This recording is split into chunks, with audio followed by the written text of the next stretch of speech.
What if you could choose the President of South Africa? Not just the party that nominates him, but what if you could elect him or her directly? To whom should public representatives be accountable? Is it to voters or their political parties? Let's get started.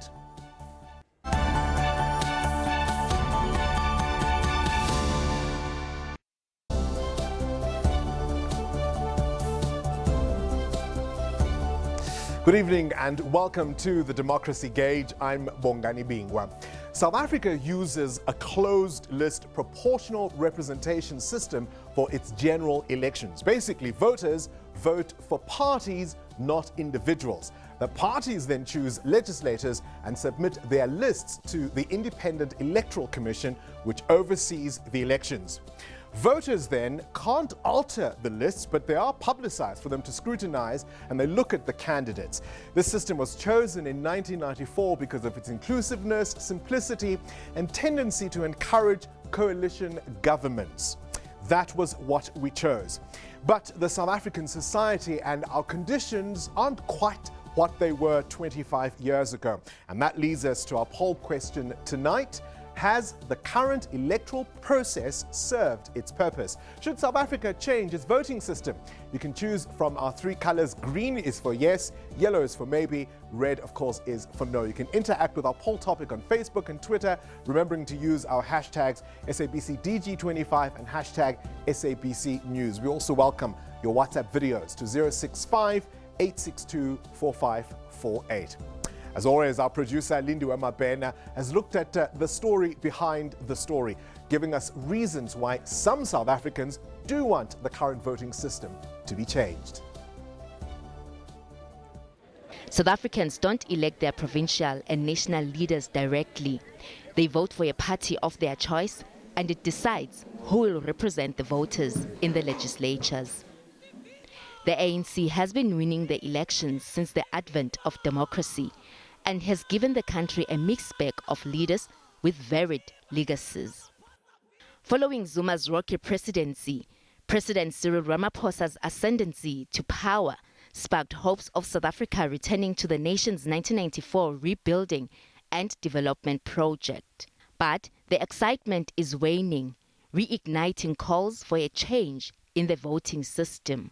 Many political commentators believe that electoral reforms will help solve some of South Africa's problems. They say the current system encourages party loyalty over accountability. The 2017 vote of no confidence against then-President Jacob Zuma is one example of how public interest sometimes gets sacrificed at the expense of party loyalty. Months prior to that vote, thousands of South Africans across the country had taken to the streets demanding that Zuma leaves office. Although many ANC MPs reportedly agreed with the people's call, during the confidence vote months later, they toed the party line and voted against the motion. And for the politicians, there are no consequences. Think of the Life Esidimeni tragedy. What does a party say to a country if it takes the official who is the most senior political figure responsible for the portfolio of health in a province, found to have engaged in administrative practices that violated the fundamental rights of its most vulnerable citizens, and after that finding by the Health Ombudsman and subsequently by the Judicial Commission of Inquiry, appoints that person onto the provincial list? What does it say of leadership when the presidential candidate for the party who does become the president is campaigning next to such a person? Where is leadership there? Where is accountability there? While some South Africans believe a system that allows for the direct election of the president, premiers and mayors will help increase accountability, FIC is skeptical. I think that those people have a very superficial understanding of the US system, because the US system isn't actually a direct presidential election. It is a proportional vote that results in an electoral college, an 18th century system of representation that can undermine the popular vote, which it has done once before in 2016, And it can be undone by a Supreme Court decision should there be irregularity, as it was done in 2000.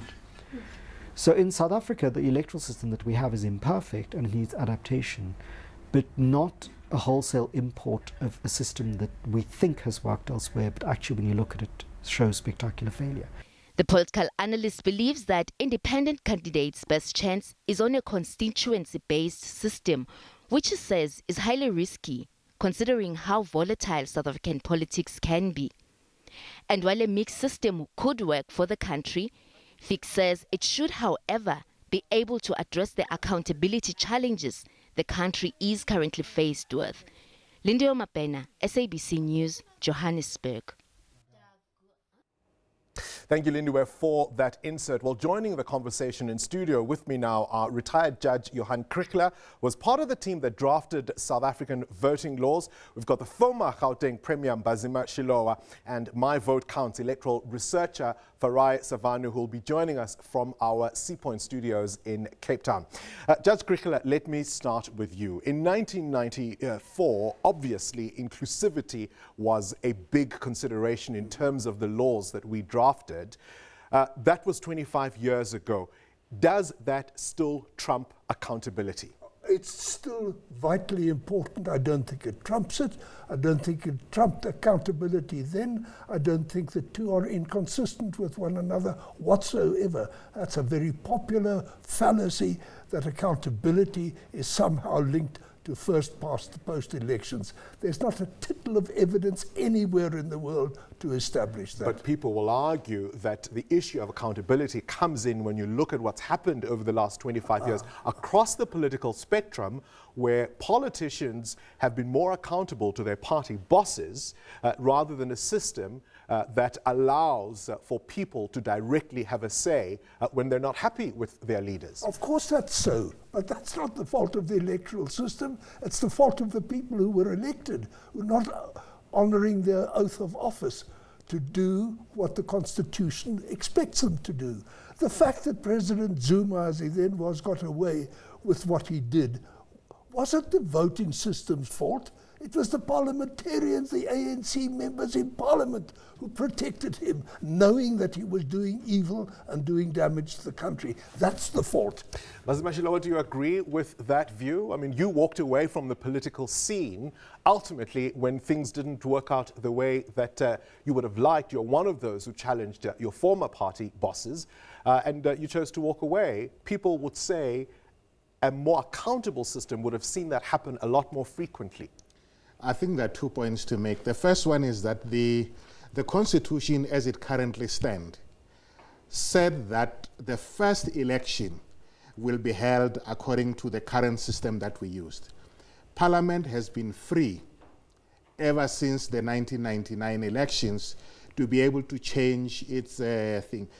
The only requirement the Constitution says is that in general, you should ensure that you have proportional representation, but you can have a mix. That's the first thing. But the second point is that issues of accountability are important, but they are not the function of the system, I think, as the judge says. Because if you look at the US, for instance, the fact that the Republicans will line behind Trump, even though he's directly elected, just shows you that sometimes party issues work.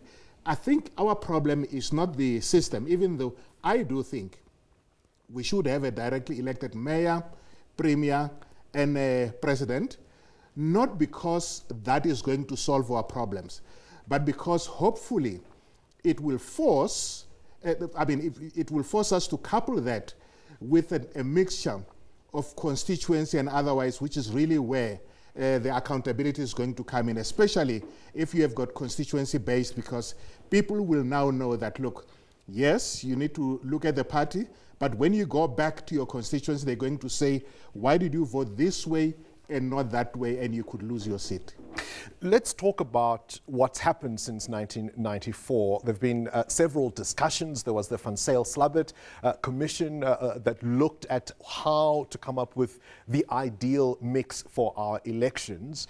People looked at it. It became an academic report, but it was never implemented, many will argue, because the party bosses, again across the spectrum, didn't necessarily think they would gain from what it recommended.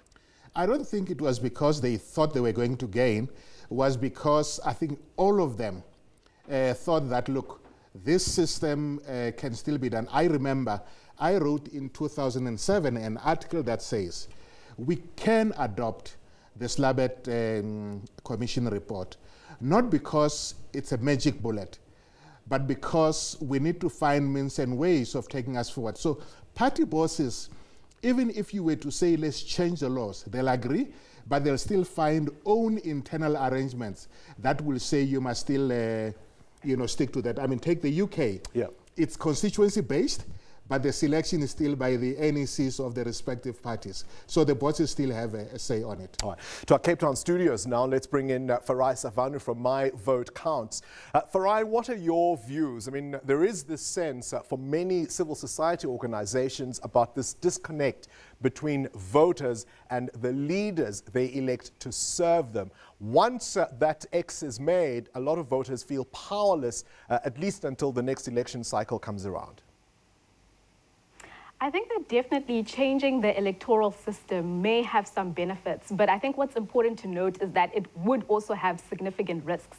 And I think that if the issue is ensuring greater accountability, we need to start to begin to think, how do we do that? Because when we speak of accountability, there are a lot of elements that are at play, and the answer does not just lie in the electoral system. So for instance, if we were to change the electoral system, but we don't look at the context of South Africa, we don't look at the fact that there's still high levels of inequality, of poverty. We don't look at voting behavior patterns, which are based on racial lines, based on culture lines, which are based on linguistic and religious lines. And we don't look at, the context that shapes South African politics. Then we might have a situation where we change the electoral system, but nothing really changes. So I think what we need to do is we need to unpack the current system and begin to ask ourselves the question, why is it not working? And if we're saying that the issue is accountability, if we're saying the issue is governance, does the answer really lie in the electoral system? I don't know about that. I think that there are lots of dynamics at play. We've got to look at things such as intra-party democracy. We've got to look at political party funding. We've got to look at the disparities between rural and urban voters. And the fact that once somebody casts their vote on voting day, what happens is, like you've said, they don't have the power to hold their leaders to account. And why do they not have the power to hold their leaders to account? Because of that economic disparity that lies with the voter. So I think, there is a lot of room to, within the system, look at a number of tweaks and see, what tweaks can we use to ensure or do our best to promote greater accountability. Right, accountability, inclusivity, fairness, these are the issues we are discussing as we try and see whether or not the electoral system as it currently stands is serving its purpose 25 years into our democracy. After the break, we'll get your views on how all of this should pan out. Stay with us. You're watching The Democracy Gauge.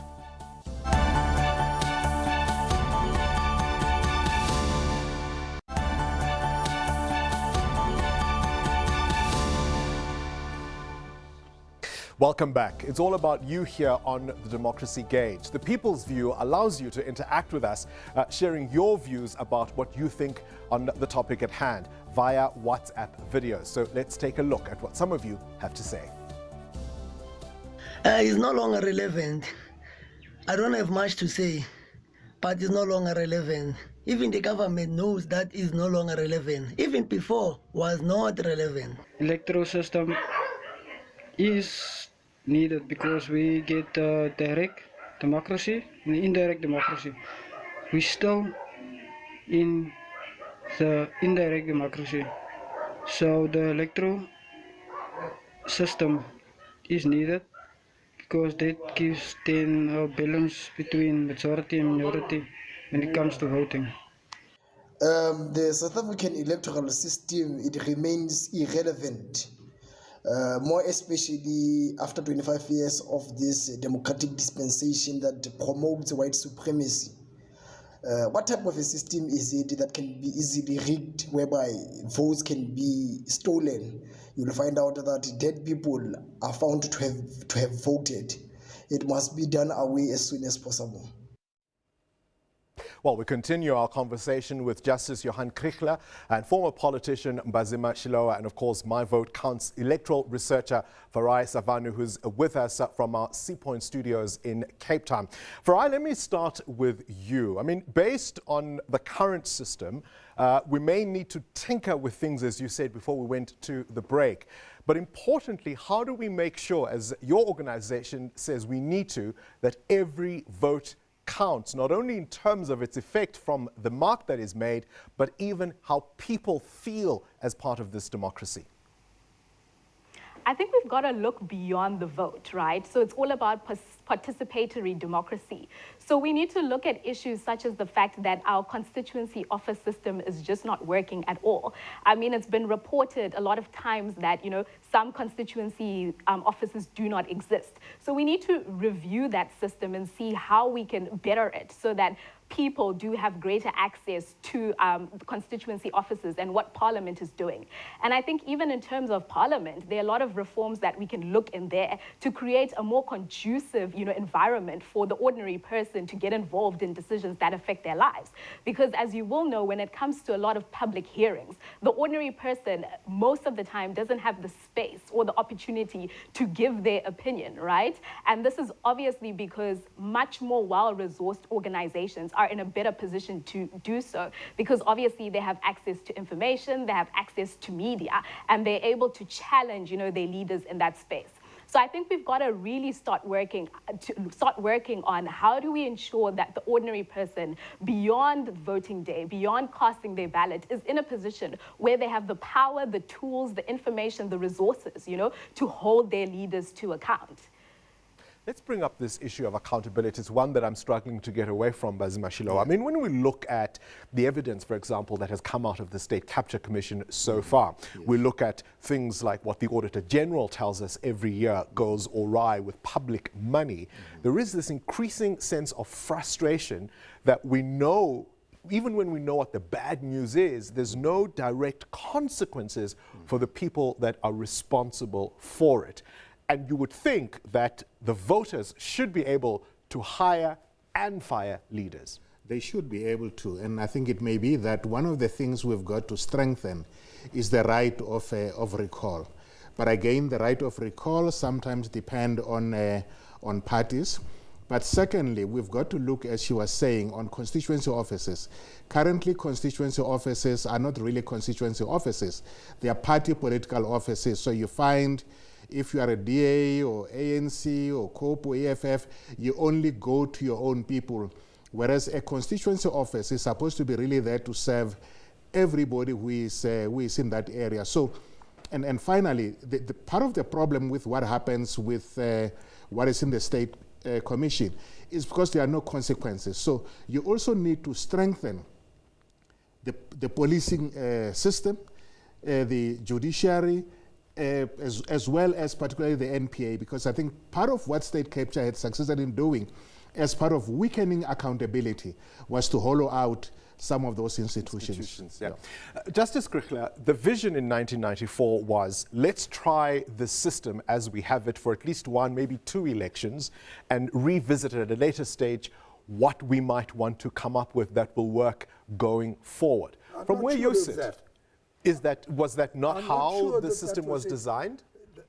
I'm not sure that this was one of the sunset clauses at all, but I interrupted you and I'm sorry. By all means, correct me. My understanding has always been that this was the arrangement that was made for 1994 to ensure that as many political parties would be included in the process as possible, but at some future date, a redesign would be thought of. Hence, for example, we had the Slabet Commission. Is that not the case? It was not one of the primary clauses that were looked upon as temporary. No, it was certainly so as has been said earlier in this program, that it was fixed for the first election, thereafter would be the same again, and not fixed for all time. But we've always been empowered to change the electoral system, which, as we were also told by Mazima earlier, is only in general to ensure proportionality. Otherwise, we can tinker with it as we like. Let's talk about money, because that's also been an issue in terms of not only political party funding, but even, as we've seen in recent months and years, individual campaigns within parties. We've got now changes in our legislation around what we need to know about where the money comes from. The influence of money on our politics, is that something to be concerned about? Enormously important. The influence of money generally is enormously important. If you want to change to first past the post system, of course, rich men will get elected because they can afford to stand for office as they do elsewhere. But even in our system as it is now, it is important to ensure that secret forces cannot buy the loyalty of political representatives. I'm not sure that the system is imperfect at the moment, but let me make one point which I think must be made for, not for us, but for all of the viewers. I am damn proud of what we've managed to do in this country in 25 years, considering where we came from.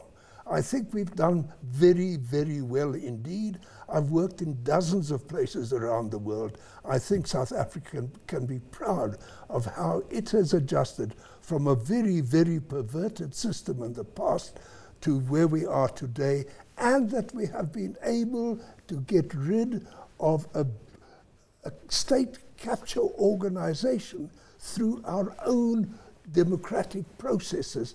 I'm tremendously proud of our political system all round. Farai, do you share Justice Krikler's pride in this system and how it's been able, despite all its fault, to self-correct, as it were? I think there definitely has been many benefits from the current electoral system, right? Our current electoral system is actually one of the most inclusive and fair systems in the world. And when the negotiators at CODESA had to come up with a system, they decided to come up with one that obviously would ensure that different, political interests would be reflected in Parliament. So I would say that our current electoral system has done a really, really good job. I think what we need to do is we need to begin to look at, obviously, areas such as accountability and establish, first of all, when we say accountability, what does that mean? And also look at, if the issue is that there's been bad governance, what are the ways that we can improve on that?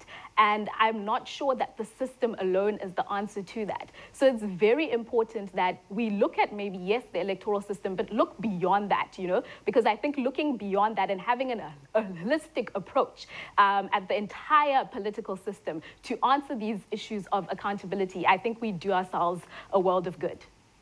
Let's talk about how the system allows or even discourages new entrants to come in, new political players. You've dabbled into this, of course, with the formation of the Congress of the People. Lessons learned there for you? I think that the possibilities of starting a party, participating in it, is possible. It's just a question of resources. It's a question of what new ideas one brings onto the table. So I don't think that's really where the problem is. The problem is that all parties, even if he's standing for presidency, he'll always say, well, I'll defer to my party. So part of the thing about this accountability is that for me, I would prefer to be able to say, Judge, you say you are standing for the presidency. What is it that you're going to do? Because part of the changes is also going to be, he can put his cabinet at will. You can also be able to look at what else we can be able to do. So, of course, we need to find means and ways that improves accountability. So, to an extent that the current system has got imperfections of accountability, that's what we need to focus on. Where it has important lesson of ensuring that we can be inclusive, especially minority parties, because you don't want them to be going underground into the bush to wage war. You want them to be able to believe that they can participate in that. So you keep some of those issues. That's really what you want to be able to do. But money will always be the issue. You can go the world over because parties will have to fundraise.